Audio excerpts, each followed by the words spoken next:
नमस्कार, आप सबका स्वागत है ट्रांसपोर्ट इमेज में। मैं हूं विदिशा। ये नजर डालते हैं अब तक के अहम खबरों पर।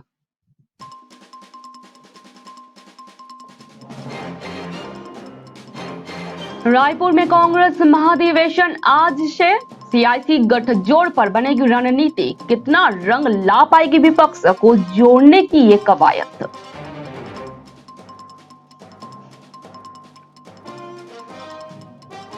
अब ताइवान की धरती से चीन को बेचैन करेगा America.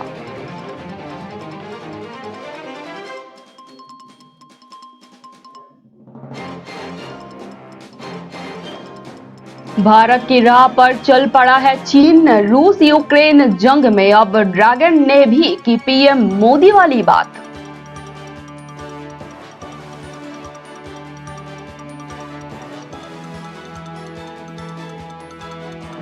Delhi Mumbai express way पर दौड़ेगी सुपर लग्जरी बसें। थर्ड एसी जितना ही किराया।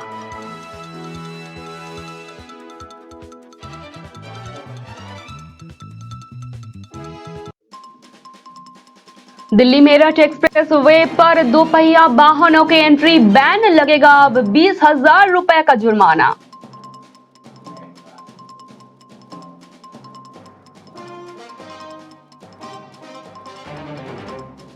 एनसीडी स्टैंडिंग कमेटी के चुनाव से पहले ही आपको लगा बड़ा झटका। बीजेपी में शामिल हुआ ये पार्षद।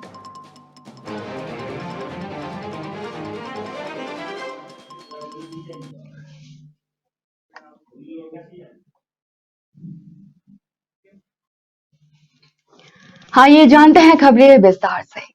कांग्रेस के नेता पवन खेड़ा के विवादित बयान के बाद उनकी गिरफ्तारी और सुप्रीम कोर्ट से अंतरिम जमानत मिलने की घटना की पृष्ठभूमि में कांग्रेस का महाधिवेशन आज से यानी कि शुक्रवार से रायपुर में शुरू हो रहा है। कांग्रेस के इस महाधिवेशन में पार्टी के सभी बड़े नेता मौजूद होंगे। कांग्रेस के 50वें महाधिवेशन के लिए मंच सज चुका है। ये महाधिवेशन कांग्रेस के लिए राजनीतिक रूप से महत्वपूर्ण माना जा रहा है। इसमें 2024 के आम चुनाव सहित राज्यों के विधानसभा चुनावों के लिए रणनीति तय करने का काम किया जाने वाला है। कांग्रेस का 3 दिवसीय महाधिवेशन रविवार को खत्म होगा। कांग्रेस का प्राथमिक लक्ष्य 2024 के लोकसभा चुनावों के लिए एक स्पष्ट रोड मैप तैयार करना है और भाजपा को टक्कर देने के लिए समान विचारधारा वाले दलों के साथ चुनावी गठजोड़ करना होगा। इस महाधिवेशन में कांग्रेस के लगभग 15,000 प्रतिनिधियों के हिस्सा लेने की उम्मीद जताई जा रही है। कांग्रेस के 50वें महाधिवेशन से जुड़े प्रमुख 10 पॉइंट आलोचना का विषय बनी हुई है।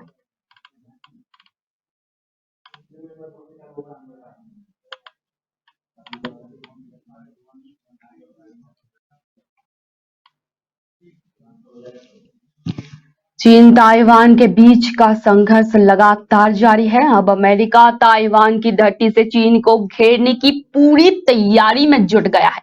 ताइवान को चीन से बचाने के लिए अमेरिका हर संभव प्रयास कर रहा है।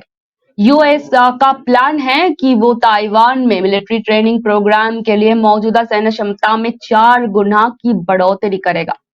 पेंटागन ताइवान को रणनीति और हथियार प्रणालियों पर ध्यान केंद्रित करने में मदद कर रहा है, जिससे चीन को द्वीप पर हमला करने पे भारी पड़ जाएगा। वॉशिंगटन रिपोर्ट के मुताबिक अमेरिका अधिकारियों का कहना यह भी है कि आने वाले महीनों में ताइवान द्वीप को अमेरिका बेहद शक्तिशाली बना देगा ताकि वो चीन की निगाहों से बचने में सक्षम रहे। अमेरिका अपने प्लान के मुताबिक ताइवान द्वीप पर अगले कुछ ही महीनों में 100 से 200 सैनिकों को तैनात करने की योजना बना रहा है, जो 1 साल पहले लगभग 30 थे। अमेरिका और ताइवान दोनों ही चीन के सैन्य शक्तियों का मुकाबला करने के लिए एक साथ आ रहा है।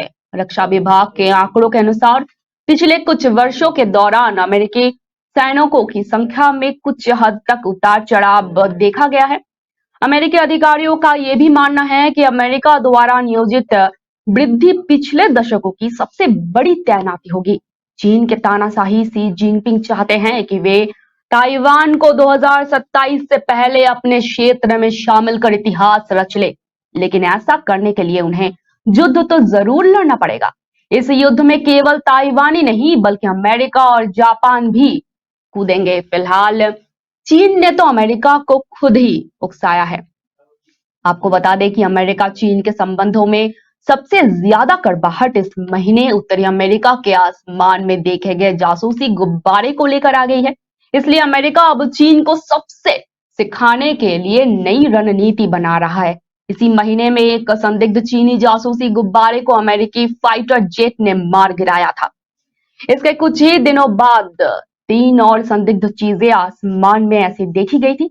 तब से अमेरिका भी चीन को लेकर बौखलाया हुआ है और ताइवान के साथ बड़े पैमाने पर युद्धाभ्यास की तैयारी करने का प्लान बना रहा है।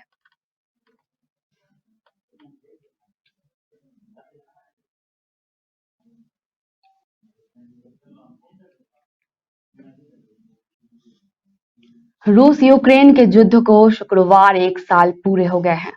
24 फरवरी 2022 ही वही दिन था जब पहली बार रूस की सेना यूक्रेन की सीमा में दाखिल हुए और तब से लेकर आज तक वहां जंग का माहौल बना हुआ है। यूक्रेन में महिला और बच्चों समेत हजारों लोग मारे जा चुके हैं। देश का अधिकांश हिस्सा रूसी गोलाबारी में तबाह हो गया है। ऐसा ही चलता रहा तो इस युद्ध को रोकने के प्रयास नहीं किए जा रहे हैं। भारत और कुछ अन्य देशों से शुरू की है रूस यूक्रेन के बीच शांति वार्ता की पैरवी की है।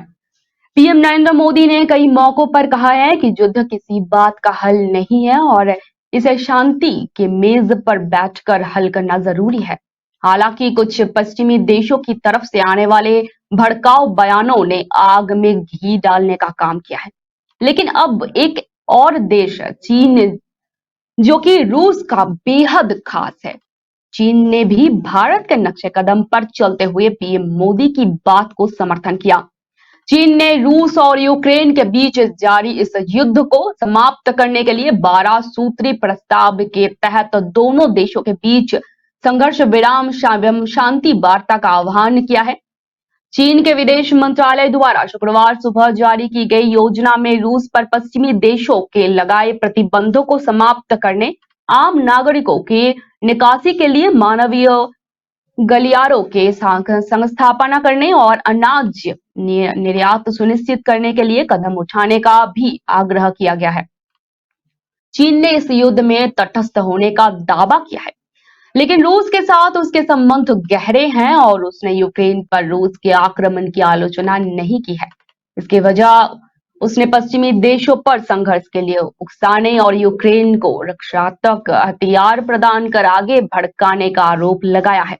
शांति प्रस्ताव में सभी देशों का संप्रभुता, स्वतंत्रता और क्षेत्रीय अखंडता की प्रभावी रूप से गारंटी दिए जाने की आवश्यकता का भी जिक्र किया गया है। चीन ने शीत युद्ध की मानसिकता का अंत करने का भी आह्वान किया है।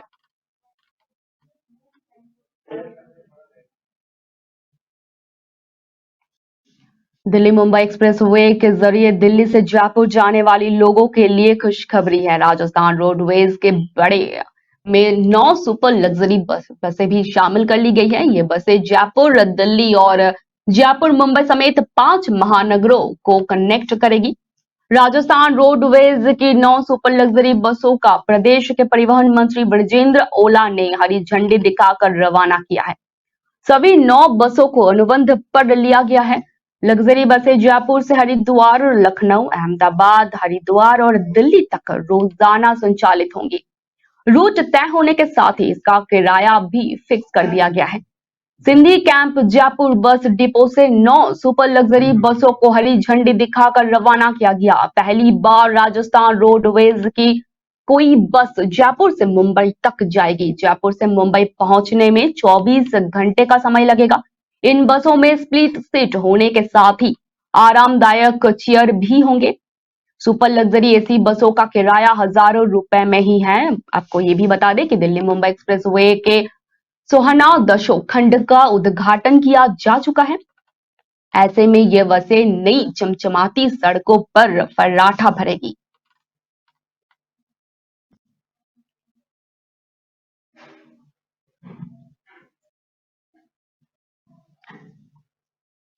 मेरठ से दिल्ली तक का सफर करने वाले दोपहिया वाहन चालक अगर दिल्ली मेरठ एक्सप्रेसवे से सफर कर रहे हैं तो अब भूल कर भी एक्सप्रेसवे से यात्रा ना करें, वरना हजारों रुपए का जुर्माना भरना पड़ सकता है। दरअसल मेरठ दिल्ली एक्सप्रेसवे पर बढ़ती दुर्घटनाओं को देखते हुए दोपहिया वाहन चालकों की एंट्री पर पूरी तरीके से बैन लगा दिया गया है।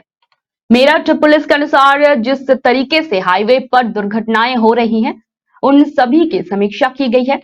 इस दौरान सामने ये आया है कि दो पहिया वाहन चालकों को बचाते हुए इस तरह की घटनाएं ज्यादा होती है। ऐसे में सभी की सुरक्षा को देखते हुए दोपहिया वाहनों की एंट्री को बैन करने का निर्णय लिया गया है। वहीं एसपी ट्रैफिक जितेंद्र कुमार श्रीवास्तव ने यह भी बताया है कि जो भी दोपहिया वाहन चालक हाईवे पर सफर करते हुए मिलेंगे, उनका 20,000 रुपए का चालान काट लिया जाएगा। नियमों का पालन कराने के लिए मेरठ पुलिस विभाग द्वारा लगभग 12 टीमों को हाईवे पर तैनात कर दिया गया है, जो कि इस तरह के वाहन चालकों पर कार्रवाई करेगी। मेरठ दिल्ली एक्सप्रेसवे पर फर्राटा भरते हुए करीब 40 से 50 मिनट में दिल्ली तक पहुंच सकते हैं, लेकिन दोपहिया वाहन चालकों के लिए इस हाईवे पर सफर करना काफी खतरनाक हो सकता है। इन्हीं कारणों से ये कदम उठाया गया है। वहीं गाजियाबाद में पहले से ही कार्रवाई की जा रही है।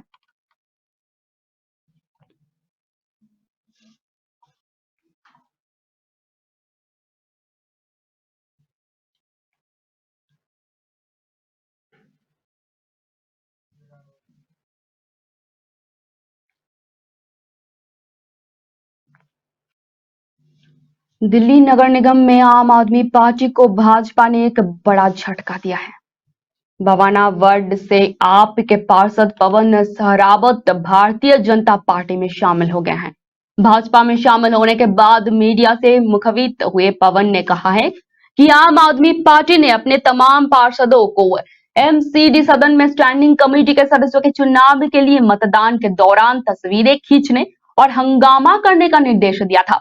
उन्होंने आप पर भ्रष्टाचार में लिप्त होने का भी आरोप लगाया है। एमसीडी में स्टैंडिंग कमेटी के सदस्यों के लिए चुनाव के लिए मतदान अभी भी होना बाकी है। उससे पहले पवन सहरावत का पाला बदलता हुआ दिख रहा है। आम आदमी पार्टी के लिए ये किसी शौक से कम नहीं है।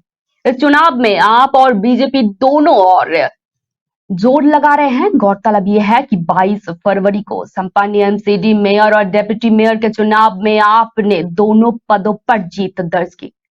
शैली ओबरॉय मेयर और आले इकबाल डिप्टी मेयर चुने गए। शैली ने भाजपा के रेखा गुप्ता और इकबाल ने कमल बागड़ी को हराया। इसके बाद स्थायी समिति के 6 सदस्यों का चुनाव होना है, लेकिन इस बार कुल 7 सदस्य मैदान में उतरे हैं। आपकी तरफ से 3 पार्षद स्टैंडिंग कमेटी का चुनाव लड़ रहे हैं। एमसीडी एक्ट के अनुसार एक प्रत्याशी को 35 वोट मिलने के बाद ही वो स्थायी समिति के लिए निर्वाचित हो जाता है। ऐसे में अगर बीजेपी को अपने तीनों कैंडिडेट जिताने हैं तो उसे 105 मतों की जरूरत होगी। अभी उसके पास सिर्फ 104 पार्षद थे, लेकिन पवन सहरावत के आने के बाद उनके पार्षदों की संख्या 105 हो गई है। यानी कि मौजूदा गणित के हिसाब से बीजेपी के 3 उम्मीदवार स्टैंडिंग कमेटी के मेंबर बन जाएंगे।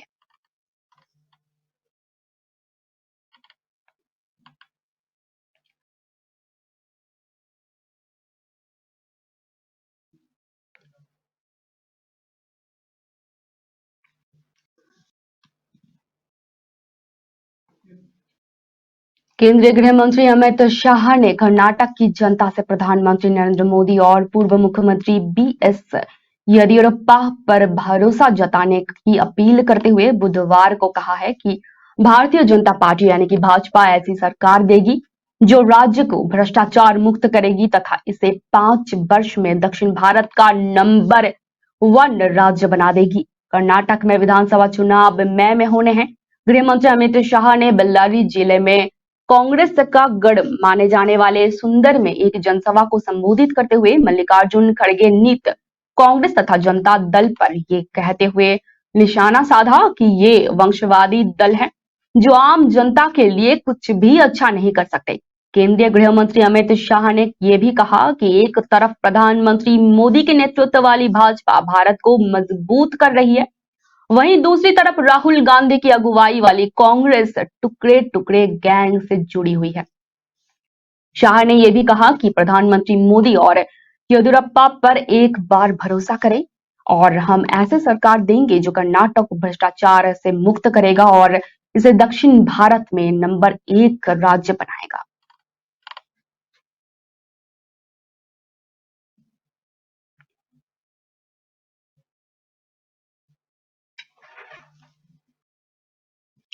G20 की अध्यक्षता इस वर्ष भारत कर रहा है। प्रधानमंत्री नरेंद्र मोदी ने G20 के कार्यक्रम में अधिक से अधिक देशवासियों की सहभागिता हो, इसको लेकर के अपील कर चुके हैं। बीजेपी भी G20 को लेकर के कई कार्यक्रम आयोजित करने चाह रहे हैं।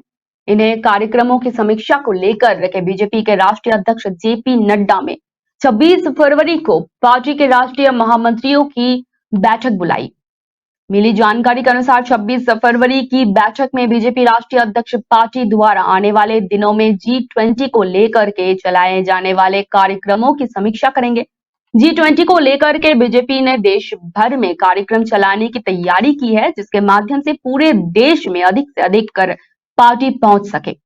इन कार्यक्रमों के अंतर्गत देश भर में पार्टी विभिन्न सांस्कृतिक कार्यक्रमों सहित साहित्यिक कार्यक्रम, वेबिनार, संगोष्ठी, नुक्कड़ सभा, इससे जुड़े लिटरेचर का वितरण आदि का आयोजन करने जा रही है। गौरतलब ये भी है कि बीजेपी की कोशिश है कि पीएम नरेंद्र मोदी के इस आयोजन में अधिक से अधिक लोगों की सहभागिता और भारत की कला और संस्कृति के प्रदर्शन को बढ़ावा देने की अपील हो सके और ये अधिक से अधिक रूप में सफल भी किए जा सके। इसके साथ ही G20 को लेकर बीजेपी में विदेश मंत्री एस जयशंकर ने पार्टी के प्रवक्ताओं के साथ बैठक भी की है। इसके साथ ही पार्टी के महासचिवों की बैठक में राज्यों के चुनावों पर चर्चा होगी। इसमें पूर्वोत्तर के राज्यों के चुनाव के साथ साथ आगामी कर्नाटक चुनाव पर भी चर्चा होनी है। इसके साथ साथ पार्टी के 2024 को लेकर तैयारियां पर भी मंथन होगा।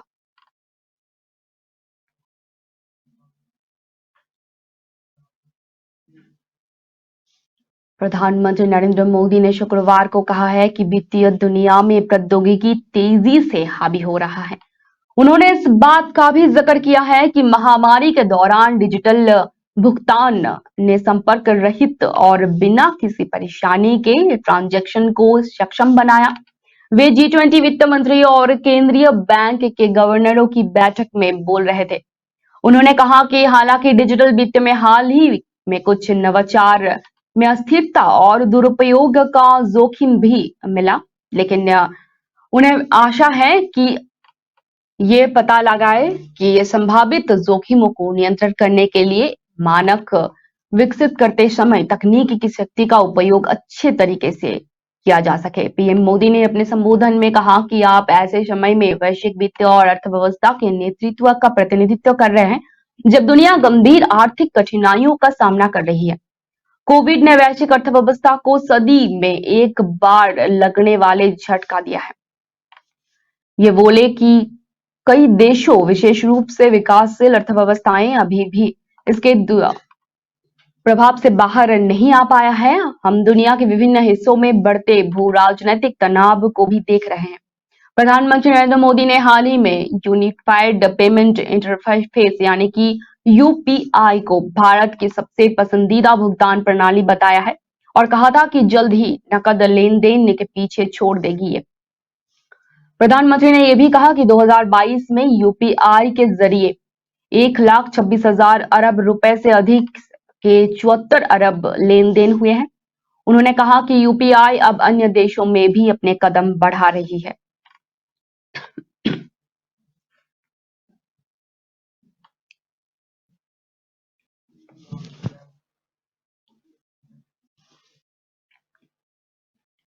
होली नजदीक आते ही मथुरा वृंदावन के मंदिरों में भारी भीड़ उमड़ रही है। मंदिरों में जमकर रंग लाल उड़ा रहे हैं। हजारों की संख्या में दर्शनार्थी रंगों में सराबोर होके पहुंचे हैं। हालांकि दूर दराज से आने वाले भक्तों को अक्सर ही कई समस्याओं का सामना करना पड़ता है। कभी भक्तों की चप्पल और जूते खो जाते हैं तो कई बार बड़े बुजुर्ग या फिर कई रोगियों से जूझ रहे लोगों को भीड़ में फंसने के कारण दिक्कतें होती हैं। भक्तों की ऐसे ही कई परेशानियों को ध्यान में रखते हुए वृंदावन के बांके बिहारी मंदिर प्रबंधन ने सभी दर्शनार्थियों से भावुक अपील की है।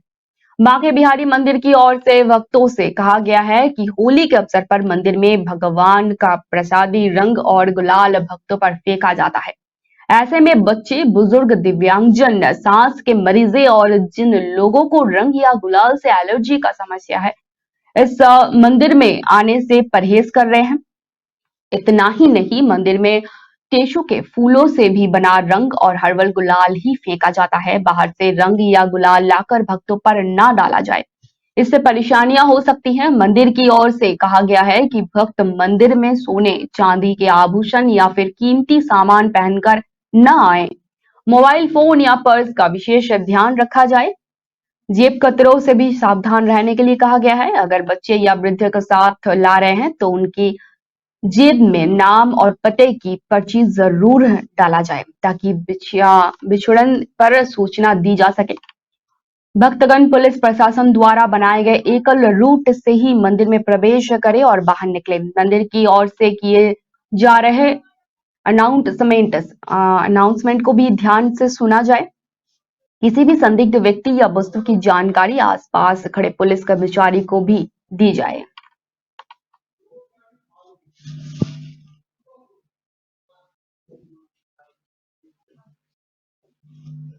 राष्ट्रीय राजधानी में ऑटो ड्राइवर के लिए ड्रेस अनिवार्य करने संबंधित याचिका पर दिल्ली हाई कोर्ट ने दिल्ली सरकार से रुख स्पष्ट करने को कहा है।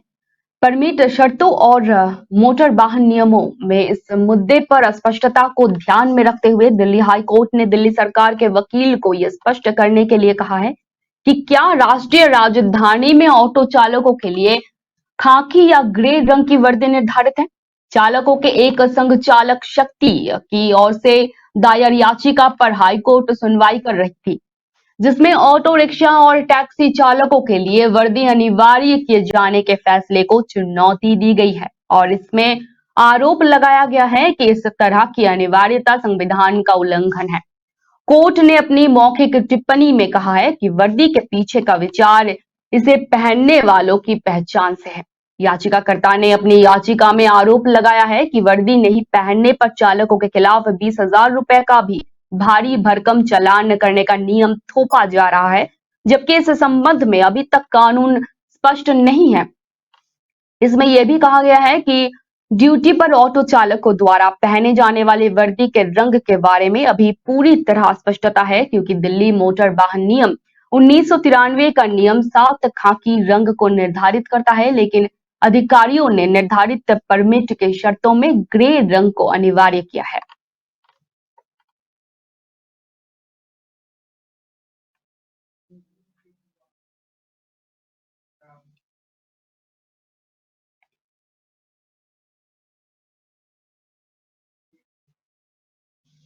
अब तक के लिए इतना ही। धन्यवाद।